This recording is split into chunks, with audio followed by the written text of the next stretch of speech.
All right, so we got a guest. Yeah, we were all respectful. Okay. Peace, brother. Who's that? Chaotic Truth Live? This is he. Yeah, what's going on? What's up, man? How you doing? Doing great. Yourself? Yeah, doing real good, man. Real good. So you had FBA in the title, and then my name or my face was on the thumbnail. So what's going on? What is your thing with FBA? Like, what is your criticism with FBA? The only I have a few criticisms of FBA. One of them is the lack of accountability, the constant blaming of this fictional white supremacy for everything, when in fact the FBA is truly the master and commander of his or her own destiny and fate.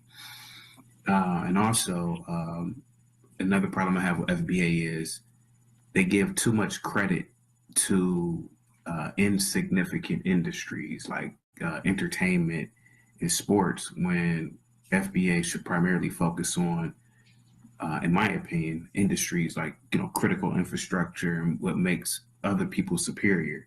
You never hear, like, for example, Tariq Nasheed talking about creating an institution that creates rocket technology or steel, things of that magnitude. You never hear him talking about creating other systems that governments can purchase. When's the last time you ever heard of FBA say, hey man, let's build our own submarines, right? Or let's build our own aircraft, so that we can protect our people. That's one of my problems with FBA, man. The constant, just always saying rap and hip hop is important when it's not. Well, to call white supremacy fictional, and I believe when you mean white supremacy, you mean systemic racism. I think you're using them interchangeably. For the record, just so we're clear, because you're calling it fictional, systemic racism is defined as ways in which institutional policies, laws, and practices create and maintain racial disparities, often benefiting white Americans while disenfranchising Black Americans, FBAs, ADOS. It operates through government structures, economic systems, housing, education, criminal justice, and more, leading to long-term inequality. And it says not just that you create it, it maintains. The goal is to maintain it. So you're going to have a difficult time proving it doesn't exist today. But it's crazy that it's called fictional when nobody will deny. Just imagine somebody saying, hey, the Jews had a bunch of shortcomings in Nazi Germany under Nuremberg laws. Like, who would, and the Jews point out, hey, we're under the system of Nazi Germany and we're under, these Nuremberg laws that disenfranchise us. Like, who would say Nazi Germany and Nuremberg laws are fictional? Okay, that's just more disrespect, but it's okay. Anyway, so let's just run it down. Let me just show you how systemic racism was real about 200 years ago. My fault, longer, because it started with chattel slavery, and it's real now. So for one, I won't go 400 years ago. I'll start at 1862, the Homestead Act. This provided 160 acres of land to settlers, overwhelmingly benefiting white Americans while largely excluding black people, reinforcing white wealth accumulation and holding black FBAs, ADOS in poverty. Okay. How about the reversal of the 40 acres and a mule? After the Civil War, freed black people were promised land for self-sufficiency, but this was reversed, leaving us economically vulnerable while whites continue to gain land and wealth. Systemic racism, what is it? Advantaging whites while disadvantaging blacks. Seems real to me. How about the sabotage of Freedmen's Bank? The bank meant to help black Americans build wealth was mismanaged by white officials, leading to its collapse and the loss of millions in black savings. Okay, so back to the land grants. So it was 160 to each white settler who agreed to maintain it and live on it for 5 years. It was 270 million altogether. 270 million acres of land altogether given out to white people. We just wanted 40 acres, right? So you got 160 each. We just wanted a fort, just 40 acres. And it was granted and then reversed. And then this bank that accumulated about $60 million, okay, right after slavery. So this bank was in existence from 1865 to 1874. So just 9 years in existence, and we accumulated amongst, what was it, like 60,000 black depositors. So out of 60,000 black folks, they accumulated like $60 million in 9 years. Okay, that today's time will be $1.something billion. These white officials sabotaged it, got the wealth out of us, and flipped the bank upside down, leaving it a negative $3 million balance, which would be about $70 million today. So that's more systemic racism playing its part, is peeking its ugly head and keeping us from wealth and disenfranchising us, while benefiting and advantaging white folks, because that money went somewhere and it went in white people's pocket. Okay, so in those two, the Freedmen Bank and the 40 acres were both in 1965, both 1865, and both signed by Abe Lincoln. All right, what about the 13th Amendment?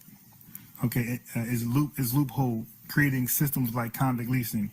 Okay, so though slavery was abolished, the amendment allowed forced labor for those convicted of crimes leading to mass incarceration of black Americans, FBAs, ADOS, through fabricated charges, essentially re-enslaving them at the time.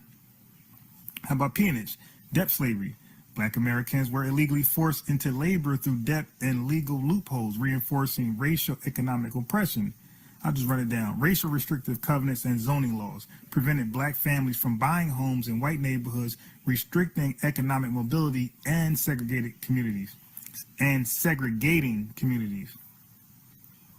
HOLC and FHA, 1933, 1934. Redlining, pretty much. Government-backed home loans were systematically denied to black Americans, systemic racism, preventing them from building wealth through home ownership while white families secured generational wealth. Okay, Social Security Act of 1935 initially excluded domestic and agricultural workers, majority black, so we did in the South, denying us from benefits such as unemployment insurance and pensions while white workers gained long-term economic security. And the GI Bill also was a part of this Social Security Act, and that also racially disproportionately blocked us out from getting benefits, free college, free access to prestigious colleges. All of that were denied by black war veterans. Okay, what about the racist welfare policies that came after? So the ADC and the AFDC came within that package, that Social Security Act, which afforded white single-family homes or white homes where the breadwinner, the male breadwinner, wasn't working or wasn't the breadwinner. So he was also, those households also took advantage of the ADC and the AFDC, you could say, welfare system, welfare assistance. However, these programs disproportionately assisted white families while restricting black access. Later, welfare reform stigmatized black recipients and cut assistance, deepening poverty. So they made us the welfare queen. They made black women, black American FBA ADOS women, the welfare queen symbol when we really did not collect welfare at that time. We were being racially blocked out. So we can honestly say white women were the welfare queen at that time. Matter of fact, since 1862, because white folks only got these was only a part of these, can take part of these government programs and got government assistance. Okay, we never had that stuff. We were blocked out. Okay, so 100 years of white folks getting welfare or government assistance and 100 years of us not getting it. So we are the only race, especially, we're the only race to come in this country and don't receive welfare or government assistance right away. It took about 100 years. Matter of fact, when we got it, immigrants got it at the same time.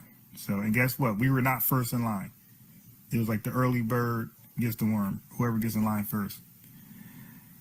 Redlining and white wealth creation, discriminatory lending and real estate practices allowed white families to accumulate wealth through home ownership while blocking out black Americans out of the housing market.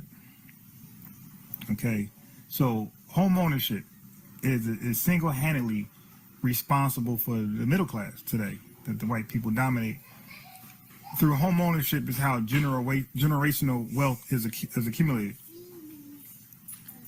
Modern day examples of systemic racism, racial wealth gap, black families were significantly less wealth due to historical exclusion from wealth building opportunities, as I just read, mass incarceration, disproportionate policing, sentencing, and incarceration rates for black Americans, continuing the legacy of the 13th Amendment loophole, housing and lending discrimination. Black home buyers still face higher loan denial rates and predatory lending practices. This isn't fictional.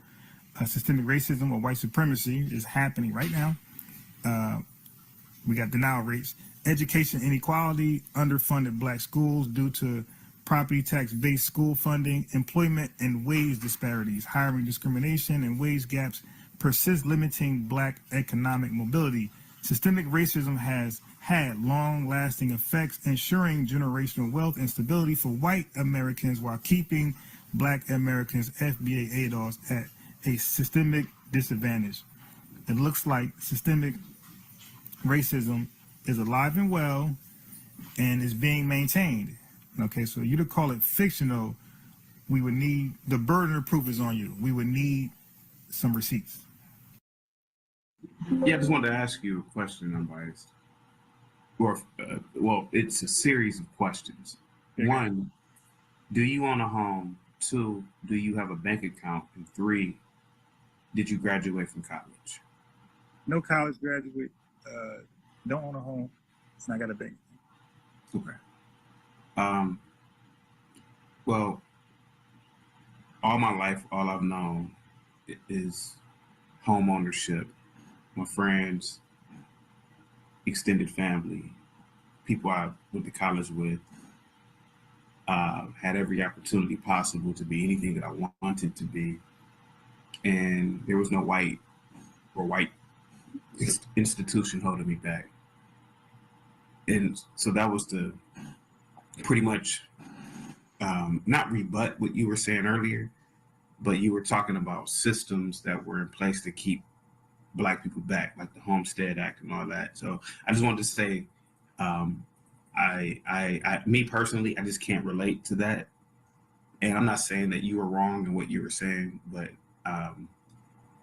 I understand the history, but there were also very wealthy Blacks in that time period. Madam C.J. Walker is an example of a very wealthy woman who actually lived next door to Rockefeller, John D. Rockefeller, who was instrumental himself in funding historically Black colleges. And there are so many very wealthy Blacks, even in that time period, that I can name right now. And what I could say about what you were saying about the destruction of cities or towns, they weren't cities, but they were towns. I could argue that the black man should have figured out how to fight better. Um, you just can't run up in Israel and the Jews are gonna just sit back and let you do stuff to them. So is it an argument of white supremacy or just black men are just cowards and can't fight? So I'm not saying that you were wrong. I just look at things from a completely different perspective, you know. And I'm gonna end off on this. And I'm not saying that you are very polite, but I go into spaces and you know black men talk tough, but they talk tough to each other, right? And what I'm saying is that well, why weren't your ancestors tough against racism and white supremacy then? You know, so when people hear me speak, I get it. I don't tickle people when I talk, right? I don't say flowery stuff to people. I just say things that are just blatantly there, you know. Well, from my perspective, right? So one of my arguments, and I know you said you're about to leave, but one of my biggest arguments is if racism, white supremacy is real, and if it is global, then America is the lion's den of it. So why not just move to a place where it's the least amount of white supremacy, which would be in Africa, you know, assuming that white supremacy is global, you know. So I just pretty much look at the world totally different from a lot of people. You know, it's 8 billion of us on the planet, so I just look at it totally different, right? And I don't think there's anything wrong with saying that, you know, if there is such thing as white supremacy. But one thing I can tell you is my parents still own, growing up, my dad owned several properties and rented them out to people.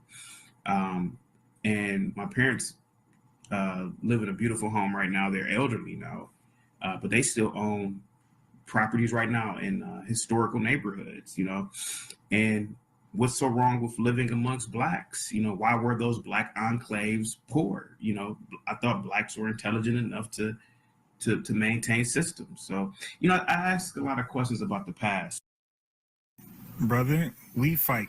Okay, we probably do more fighting against white supremacy, white supremacists, systemic racism than any other black in the world. Okay, most black people in their countries, their fighting is amongst themselves, okay, i.e. Rwanda. Now, it's interesting you say that we don't fight, okay? We can start with the Civil War, right? They passed, I think Abraham Lincoln, passed a law in 1863 that allowed black Americans, FBA adults, to take part, to fight in the Civil War, because Abraham Lincoln understood that the war cannot be won without our assistance. So we literally helped fight and win the Civil War, okay? So we've been fighting pretty much ever since then. If you look at the race riots throughout this country, you know, it's so many to name. I'm not even gonna, you know, do that to you. But many, many race riots before then. One of the greatest fights that we took part, that we led, which helped get you over here, was the civil rights fight, okay?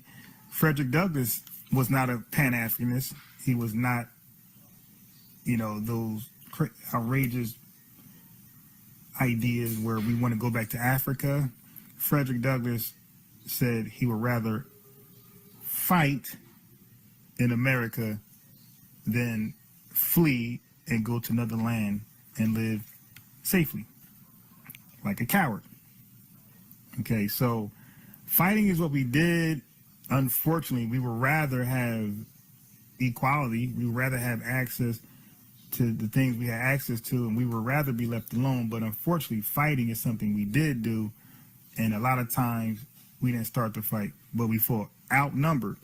I must add that we are the only minority black people in the world who are at a disadvantage, who are actually outnumbered by another people, outnumbered by white people specifically. And we still got it in. Okay? So I hope that helped dispels the notion that we did not fight. Excuse me, FBA defensive. I just want to add something real quick. This thing about FBA pointing fingers about and complaining about racism or white supremacy. Listen, all that, even what you said and mentioned about the discrimination that FBAs endured up to 1968 and afterwards, let's just look at the first 50 to 60 years of FBA's emancipation. Okay, if we're looking at June of 1865 or June 1866 up to roughly 1916, 1920, look at all of the cities and villages that FBAs built without government assistance while being heavily discriminated against. Right. Because remember, that was the Reconstruction and the Jim Crow. We had, Wilmington, North Carolina, Atlanta, Georgia, Elaine, Arkansas, Ocoee, Florida, Rosewood, Florida, Seneca Village in New York, and a whole bunch of other places that too numerous to mention. And they're gone as a result of these white supremacists hating, or what I mentioned earlier, bad mind, racists. They run up into these towns. They burn, Tulsa, Oklahoma, of course. Burn down FBA towns and villages. Remember, white supremacists and their lackeys alike love telling FBAs they need to pull themselves up by the bootstraps. Right. These are people that have a history of doing that within the first 50 years of the emancipation. Now, we look at the first 50 years of the emancipation of countries in the Caribbean and Africa alike. What do they have to show? And I'm Jamaican descent. So again, for me to put this out here, this is part of house cleaning for me. Right. I put that to any Caribbean person, especially Jamaicans, those that were born and raised there, as well as those abroad.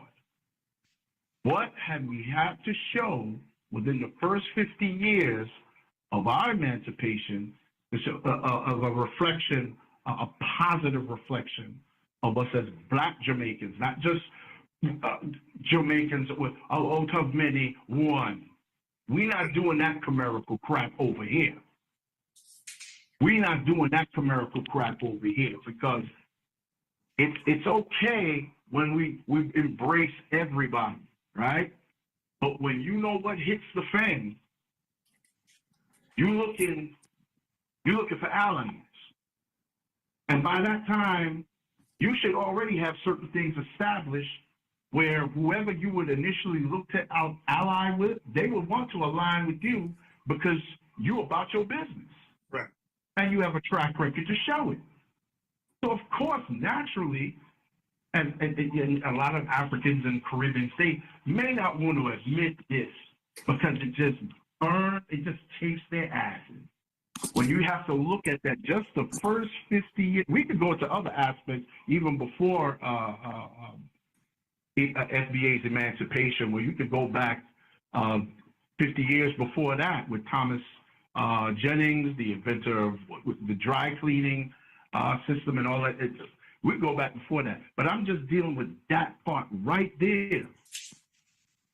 Those 50 years between emancipation, the FBA's emancipation, and say 1918. All that what they accomplished and destroyed. Could you imagine if white supremacists, if they weren't so evil and they just stayed on their part of town and FBAs were on their part of town and just built with no interference? Could you imagine all of those towns that were destroyed, where they'd be today?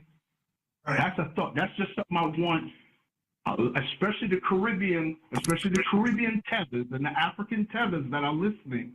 That is a question that I put to y'all, and I wanted to burn in your psyche.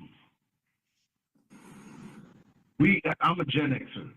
Okay, so when we were kids, anyone was a Gen Xer or a baby boomer, you know what it was when we went outside and played, actually played. And elementary school age, we did stuff like picking up rocks and going, you know, those kind of things. But you notice when you pick up a rock, you see a garden, beautiful garden, flowers and green grass. There might be a rock there, but when you lift up that rock and under that rock, you see all the bugs and ants or algae or fungus and all that stuff. It was already there. It's been there for apparently a while, but no one noticed it because they're looking at the pretty flowers and the green grass.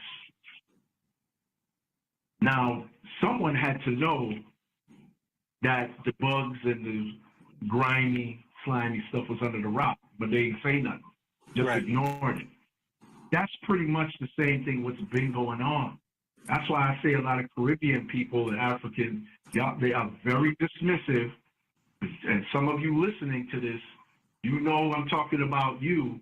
Y'all very disingenuous, and y'all make it about this one or that one, or Tariq, and you know, in a couple of months' time, they'll find somebody else to point their finger at. But Tariq is the main one they point their finger at, and they don't realize there are people out here that's been talking about this. But with social media now, these things can be, it's more magnified. It's quicker to be put out there in the public. So we can't ignore it. Can't be ignored anymore. I get up to these cats, they talk about, oh, Terry, he's talking about rap and hip hop, and he put out the document, which I saw was phenomenal. I say, yeah, but I was telling dudes, you know, I didn't have video, but I remember some cats, I said, well, how y'all going to talk about what Tariq put out? Some of y'all are full of it. Because I remember some of y'all, I was telling, we would be in real time, barbershop talks, you know how that goes. Debate with y'all, and yeah, talking about, oh, rap came from Jamaica. I said, how? By the time artists like Lieutenant Stitchie and Admiral Bailey, General Trees, Dance Hall, when that came out, by the time that came out, hip hop and rap music already had at least a decade in. In fact, a lot of the hit R&B and hip hop songs from the U.S., I make the remake. Y'all always make a Jamaican remake of that. That was the only type of Jamaican music I did not like. Here comes the hostel, growing up as a kid. word up, I'm the lyrical. No, not that one. That one was all right. That one was cool. I'm talking about. But it was a remix of a hip hop song already. Okay, that I know, but I like that one. But for the most part, when they did Michael Jackson's Billie Jean, there was a Jamaican remake of that. Really? Listen, go on YouTube and you put in Jamaican version of Billie Jean or Shinehead. Put Shinehead Billie Jean and see what comes up. But it's out there. I'm telling you. I remember it as a kid, and I out of curiosity came to my mind a few months ago, and I looked it up, and I was like, oh, God damn. God damn. Is that one? And I think there was a Jamaican remake of Hold On, In Vogue's Hold On. I was like, oh, no. Oh, yeah? Wait, In Vogue? Really? I think so. I gotta look for that. But that one with the Billie Jean one, I remember that one definitely I can't forget. And there was one with I think with what's his name? Sting. I'm trying to remember which one of Sting's songs they did, which it was you know, ain't nothing to brag. But my thing is, if you know how talented you are, you know, you don't have to keep doing that. I mean, way before Diddy was doing it in the 90s, we was doing that. It was like, yeah, I don't even like when we do it. Like when we do like a remix of a song 10 years old. Oh shit! Like come on, man. Like get your own beat. Like be confident in your talent. Like you know, like dare to be great. Go get it because there's a lot of beats out there that's good. Like go get another beat, right? And dare to be great. Like stop choosing a hit song like Chris Cross, jump. I don't want to hear that beat again. Like Get your own beat, or is Nelly is hiding? Now, watch Nelly is hiding here. I guarantee you somebody borrow that beat in about 10, 15 years and make a song to that. Yeah, but the hip hop thing, I felt like it shouldn't have been that deep. You know, where people arguing and beef. I felt like that should have been like just a debate where people just sharing notes and history and that's it. Like, this works better than most people tend to realize, because this is an excellent juice strainer, if you will. We got to strain the pulp of coons, sambos, and all these house niggers amongst us. You know, these, what I would call, among other things, I refer to them as the out of many one people. Those type of people. Because if you're going to do something, you want to get something done, and the results, you got to know who to roll with, or who you want to roll with you. Because once you on your purpose and you doing what you got to do, you know, you're going to get the negative people who come too. So you got to have those filters in place. So you got, no, without going into all the long drawn out details. Black folk did fight back. They didn't just stand around holding their hands praying like Mr. Chaotic Truth would like to purport and promulgate, that's a typical Caribbean, typical African thing. You know, my parents own this house, and they always own houses, and my friends, and the college education, et cetera, which that's great. You know, if he, you know, he has that. But it's like, okay, how is that relevant to the conversation here, your personal or your familial accomplishments? When you came on the panel, no one was talking about their individual accomplishments, which there could be another show on that if we, you know, need to go there. But I digress.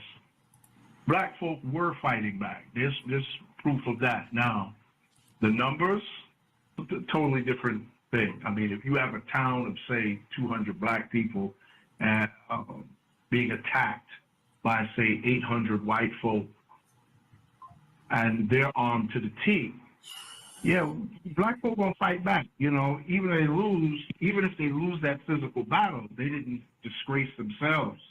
You know, they stood their ground, 10 toes down. I just don't, you know, I see that very disingenuous from Chaotic Truth to come with that. But again, that's typical of a lot. You know, there's some Caribbeans that I do know now that they won't tolerate that. I know some, you know, shout out to them, you know, some other Jamaicans that I know that, you know, we're like-minded on these subjects. Some Trinis and a handful of Haitians I know that we're like-minded, like-spirited on these subjects. So when you all, FBA, y'all delineate, trust me, I have no problem with that. Y'all have I think many FBA don't realize yet how beneficial your delineating is. I'm convinced some don't know yet. I'm like, yo, it's really helpful because we're really flushing people out. Really flushing a lot of the haters, the coons, the sambos out. When these Caribbeans and Africans, they talk about, oh, black people in America, black Americans, they all talk about racism and white man this, white man that. When many of them themselves trying to be like the very people that they criticize you all of complaining about. So to those Caribbeans and Africans listening to this, how can you all talk trash about FBA trying, you know, complaining about white America? Y'all trying to be white. Y'all skin bleaching creams, hell, FBA women don't use, with all the accessorizing they do, You can joke about FBA women with the wigs or weaves, but one thing you can't get on FBA women about is them skin bleaching cream. You can count on one hand the amount of FBAs that may use skin bleaching creams in comparison to, say, a Caribbean person or an African person. And I'm talking on average. But if someone got the numbers, hey, put it out there. Let me know. Educate me. I might be incorrect. But I'll leave it. I'll lay it right there because. All right, so I'm gonna give Callie the real last words, and then I'm not gonna say nothing back. We're going to bed. So, Callie, you want to respond to anything we said, or you want to? No, I mean, no. I'm glad that you had me on. But yeah, I appreciate you. Oh yeah, you know, we can agree to disagree, and you know, man, if you're alive again, I'll check you out again, man.